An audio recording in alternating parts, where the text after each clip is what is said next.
श्री स्वामी समर्थ सर्वांना. मी संजीवनी स्वागत करते आपल्या चॅनलवर. तर सकाळी चहा वगैरे पिऊन झाली होती आणि त्यानंतर इथं ना हॉलमध्ये थोडीफार साफसफाई करायला काढली होती. साफसफाई करायचं असं काही ठरलंच नव्हतं, पण असं सोफ्यामध्येच कपडे वगैरे अंथरुण वगैरे ठेवण्यासाठी काढलं आणि साफसफाई करायला सर्व घेतलं. आज उठायला बराच वेळ झाला होता. त्यानंतर परचे डॅडू पण आज थोडा लेटनेच कामाला गेले आणि त्यानंतर मग मी चहा वगैरे पिऊन घेतला. आता पप्पा जसे गावी गेल्यापासून नाश्ता सकाळी बनायचा बंद झाला आहे. आम्ही सकाळी चहा वगैरे पिते आणि परीला दूध वगैरे देते. आणि लवकरच आम्ही 1 वाजता वगैरे जेवण वगैरे एकदमच करतो. त्यामुळे आत्ता कसं नाश्ता वगैरे काही जास्त होतच नाही. क्वचितच कधीतरी नाश्ता बनवते. परी डाडू कामाला वगैरे गेले. परीला वगैरे दूध वगैरे भरून घेतलं आणि तिची औषधं वगैरे घातली आणि लगेच इथे ना मी अंथरुणं जी होती ती बाहेर जास्तच झाली होती. कोण नाही कोण येतं म्हणून असंच मी बाहेर ठेवली होती वरची काढून आणि ती सोफ्यामध्ये अशी तशीच विस्कटून बरेच दिवस पडली होती आणि तिकडे जास्त दिवस मी काही लक्षच दिला नव्हता. मला वाटतं पप्पा आल्यापासून मी ना सोफ्यामधली अंथरूण जास्त नीटच करून ठेवली नव्हती. तर मग आज अंथरूण ठेवण्यासाठी गेली ना तर बराच विस्कटलेला दिसत होतं. मग म्हटलं चला थोडंफार नीट करून वगैरे घेते आणि मग त्यामध्ये सर्व अंथरुणं काढून वगैरे घेतली.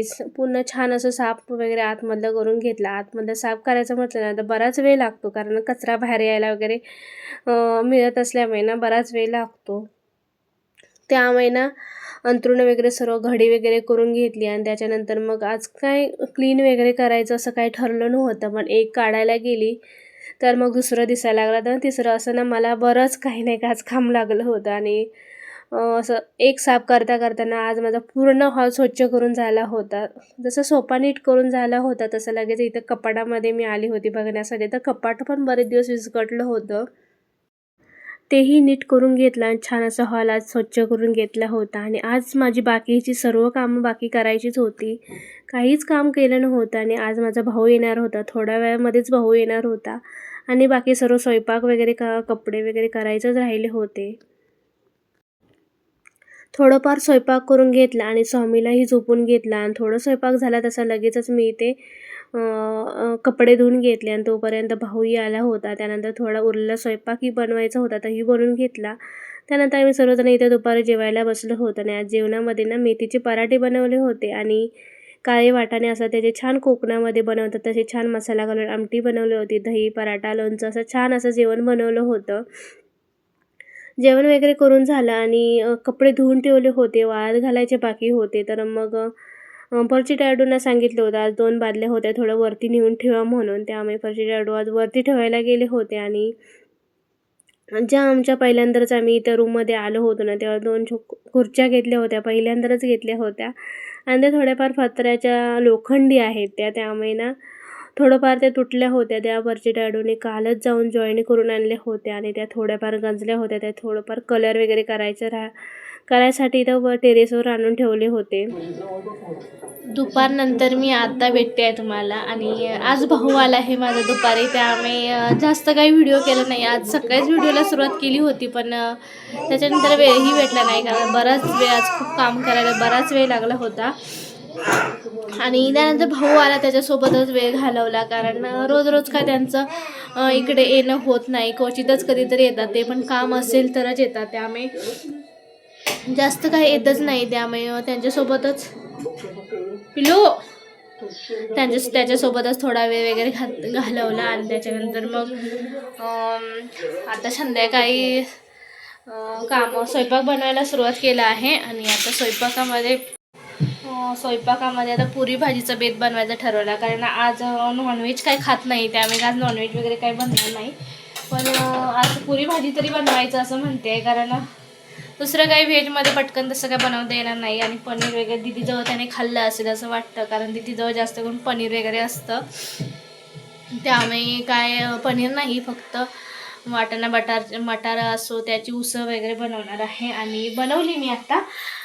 आणि बाकी कुकर लावला आहे, वरण बनवणार आहे आणि उसळ पण बनवून झाली आहे. आणि आता पुरी बनवायची आहे. आणि भाऊ आणि परचे डॅडू आता TV आणली होती गेले पप्पांची, त्याची थोडंफार काम आहे रिपेरिंगचं, ते दाखवण्यासाठी गेले आहेत, कारण बरेच दिवस झाले होते न्यायची होती दुकानामध्ये दाखवायला, पण पकडायला कोण नव्हतं म्हणून राहून गेली होती. माझा भाऊ होता तर आत्ताच गेले आहे, थोडा वेळ झाला आहे. आणि आता ते येईपर्यंत मी थोडंफार स्वयंपाक आवरते.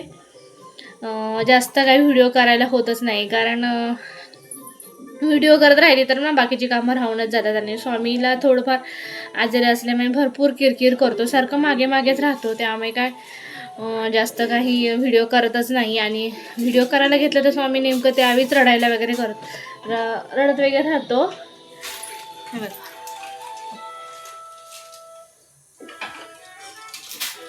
स्वामी काय करतो बिलू?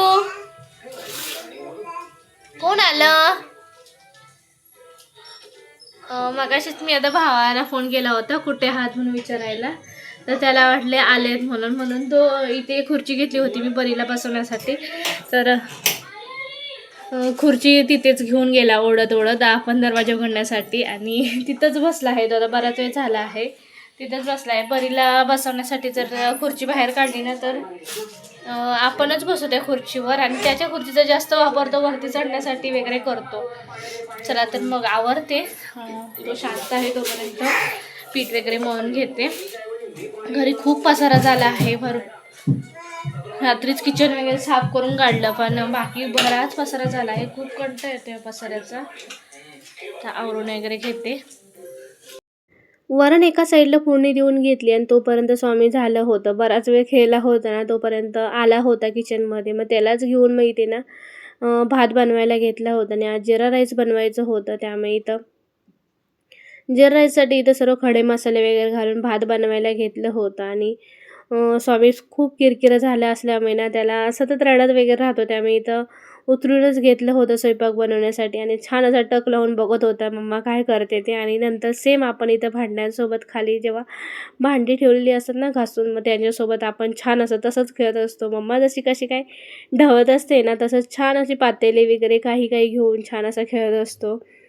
भाताला इथं फोडणी वगैरे घालून घेतली, आणि तोपर्यंत ना परचे डाडू आणि भाऊ पण आले होते. आणि परचे डाडून येताना मी श्रीखंड वगैरे आणायला सांगितलं होतं, कारण पुरी बनवणार होती. आणि त्यामुळे आज भाऊ आला होता, तर म्हटलं काहीतरी गोड वगैरे बनवूया म्हणून मी सकाळी जेवणामध्ये छान अशी शेवयाची खीर बनवली होती, पण आता मी पुरी बनवली होती. तर म्हटलं श्रीखंड वगैरे आणूया.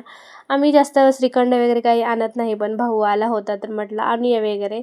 आणि त्याला पण थोडीफार सर्दी झाली होती, आणि मी पण आदल्या दिवशी आईस्क्रीम खाल्ले होते ना, त्यामुळे थोडीफार मला पण सर्दी अशी जाणवत होती. पण म्हटलं जाऊया, आज भाऊ आला तर खाऊया वगैरे सर्वजण एकत्र आहात म्हणून. त्यामुळे श्रीखंड वगैरे घेऊन आले होते. आणि परचे डाडून इथे भरपूर केळी आणली होती, आणि मी ओरडत होती, कारण मला सर्दी झाली आहे, स्वामीला बरं नाही आहे, आणि मग कशाला वगैरे केळी वगैरे आणली. कारण नंतर ती तशीच राहून जातात, आणि जास्त पिकल्यानंतर वगैरे खायला खूप कंटाळा येतो. त्यामुळे मी ओरडली होती, कारण केळी तशीच पडून वगैरे जातात. आणि परीला वगैरे जास्त मग मी पण दिली नाही, कारण आम्ही आजारी होतो. आणि त्यामुळे तिला वगैरे ती आजारी पडली तर मग तिला पण मी जास्त काही केळी दिली नव्हती. त्यानंतर भात वगैरे कुकर लावून घेतला, आणि लगेच इथं पुरी बनवायला घेतल्या होत्या. थोड्याफार लाटून वगैरे घेतल्या, आणि लगेच मग इथं तळण्यासाठीही घेतल्या होत्या, कारण ओट्यावर जास्त काही जागा ठेवायला वगैरे मावतच नाही. पण जेवढं थोडं लाटून घेत होती, तेवढ्याच इथं तळून वगैरे घेतल्या. छान अशा ना मस्त पुऱ्या फुगल्या होत्या. आजच परचे डॅडूंनी 2 दिवसापूर्वी ना परचे डॅडूंनी विकतच पीठ आणलं होतं. पण चपात्या वगैरे मी अजून काही बनवून बघितल्या नव्हत्या, पण पुऱ्या छान एकदम मस्त अशा टम्म फुगत होत्या, आणि छान अशा झाल्या होत्या मऊ लुसलुशीत अशा. त्यानंतर आम्ही सर्व जेवण वगैरे करायला बसलो होतो. आणि इथं स्वामी ना सर्व भांड्यांसोबत खेळत असतो, त्यामुळे आम्ही इथं कुकर थोडा चटका त्याला लावला होता. सारखं कुकर वगैरे घेतो म्हणून थोडा लांब भाऊच्या तिकडे पद होता, आणि थोड्या वेळानंतर मग त्याला थंड वाटलं म्हणून कुकरच घेऊन खेळत वगैरे बसला होता. आणि तर रात्री झोपताना मग याचं रडू चाललं होतं, कारण मला इथं सांगत होता उचलून घे म्हणून. आणि मी परीचंच आवरत होती, कारण परीला आवरायचं होतं, औषधं वगैरे द्यायची होती, त्यामुळे मग मीच परीला आवरत बसली होती.